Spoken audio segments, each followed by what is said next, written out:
Friends, 2 நாட்களுக்கு முன்னாடி தான் எங்களுடைய விஜய் அண்ணாவுடைய ஆடியோ ஃபங்க்ஷன் மலேசியாவில் நல்லபடியாக நடைபெற்று முடிஞ்சது. எங்களுக்கெல்லாம் மனசு ரொம்ப கஷ்டமாக இருக்குதுங்க. 33 வருஷமாக அவரை நாங்கள் பெரிய திரையிலேயே பார்த்து ரசிச்சிருந்தாங்க. இனி காலம் பூரா அவரை அரசியலில் மட்டும்தான் பார்த்து ரசிக்கணும் அப்படின்னு நினைக்கும் போது மனசு ரொம்ப கஷ்டமாக இருக்குது. ஆனால் அவர் சினிமாலையும் நிறைய விமர்சனங்களை தாண்டித்தாங்க இவ்வளோ பெரிய இடத்துக்கு வந்திருக்கிறாரு.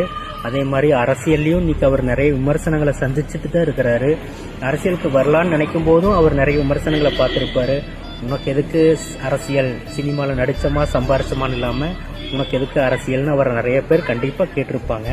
ஆனால் அவருடைய பழைய பேட்டிகளில் ஒன்று சொல்லியிருக்கிறாரு, நான் சினிமாவுக்கு வந்த புதுசில் எனக்குன்னு ஒரு சின்னதாக ஒரு இடம் கிடைச்சா போதும், இந்த ரசிகர்கள் எனக்குன்னு சின்னதாக ஒரு இடத்த கொடுத்தா எனக்கு போதும் தான் நான் நினைச்சேன். ஆனால் எனக்கு இவ்வளோ பெரிய இடத்த கொடுத்தது என்னுடைய ரசிகர்கள் தான். அந்த ரசிகர்களுக்காக நான் கண்டிப்பாக ஏதாவது பண்ணுவேன் அப்படின்னு அவர் சொன்னார். அதைத்தான் அவர் தச்சமே செஞ்சிட்டு இருக்கிறாரு.